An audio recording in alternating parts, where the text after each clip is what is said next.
तो आज की वीडियो में हम लोग एक्सप्लेन करने वाले हैं Demons of the shadow realm के एपिसोड नंबर 2 को।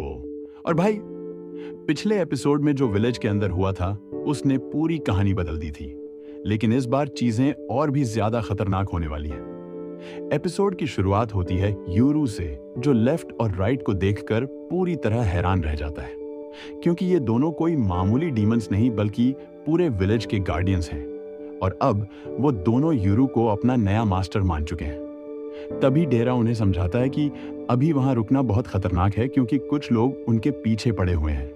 लेकिन तभी वहां गाबी आ जाती है, और सबसे शॉकिंग बात यह होती है कि ग्रेनेड ब्लास्ट के बाद भी उसे कुछ नहीं हुआ, क्योंकि उसके डीमन ने पूरा ब्लास्ट झेल लिया था। फिर गाबी यूरू से कहती है कि वो उनके साथ चले, लेकिन तभी यूरू उससे पूछता है कि क्या गांव वालों को उसी ने मारा है, और गाबी बिना डरे हाँ बोल देती है। बस यही सुनकर यूरू का गुस्सा फट पड़ता है। राइट उसे याद दिलाता है कि वो चाहे तो उन्हें ऑर्डर दे सकता है, लेकिन यूरू कहता है कि वो गार्डियंस को आदेश देने लायक नहीं है। फिर वो सिर्फ 2 रिक्वेस्ट करता है। पहली, अगर कोई गांव वाला जिंदा मिले तो उसे बचा लेना, और दूसरी, इस लड़की को मैं अपने हाथों से मारूंगा।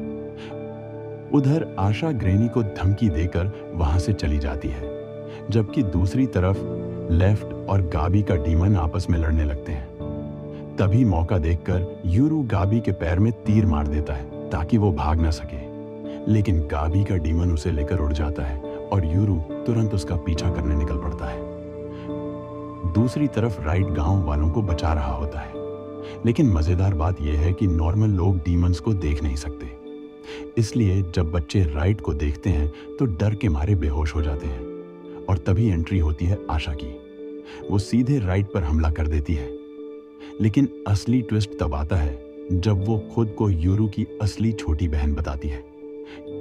ये सुनकर यूरू पूरी तरह शॉक हो जाता है, क्योंकि जिस आशा के साथ वो इतने साल रहा वो असली थी ही नहीं। असल में 10 साल पहले असली आशा अपने माता पिता के साथ गांव छोड़ चुकी थी, लेकिन गांव वालों को डर था कि अगर यूरू भी चला गया तो भविष्यवाणी टूट जाएगी। इसलिए उन्होंने एक नकली आशा बना दी ताकि यूरू गांव में ही रहे। और भाई, ये सच सुनकर यूरू पूरी तरह टूट जाता है। तभी राइट भी कंफर्म कर देता है कि आशा सच बोल रही है, क्योंकि उसके खून की स्मेल बिल्कुल यूरू जैसी है। लेकिन डेरा समझ जाता है कि अगर वो लोग वहां ज्यादा देर रुके तो सब खतरे में पड़ जाएंगे। इसलिए वो सभी गांव छोड़कर नीचे मॉडर्न दुनिया की तरफ निकल जाते हैं। रास्ते में कुछ लोग उस खोए हुए गांव की बातें कर रहे होते हैं, जहां जो भी जाता है कभी वापस नहीं आता। फिर आखिरकार यूरू पहली बार मॉडर्न दुनिया में पहुंचता है, जहां डेरा की साथी आना उनका इंतजार कर रही होती है। और यहां सबसे मजेदार सीन आता है। जब यूरू पहली बार कार को देखता है तो उसे समझ ही नहीं आता कि ये चीज आखिर है क्या। तब डेरा उसे समझाता है कि ये बिना घोड़े वाली तेज रफ्तार गाड़ी है। उधर आशा और उसके साथी भी बात कर रहे होते हैं। तभी गाबी यूरू की आर्चरी स्किल्स की तारीफ करती है और कहती है कि वो बेहद खतरनाक है। और ये सुनकर आशा रोने लगती है, क्योंकि इतने सालों बाद उसे पता चला था कि उसका भाई जिंदा है।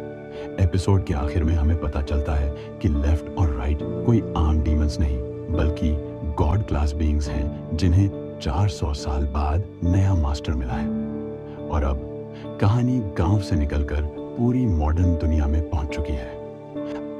अगर वीडियो पसंद आई हो तो लाइक जरूर करना, और चैनल पर नए हो तो सब्सक्राइब करके बेल आइकन दबा दो, क्योंकि आगे कहानी और भी ज्यादा खतरनाक होने वाली है। मिलते हैं अगली वीडियो में।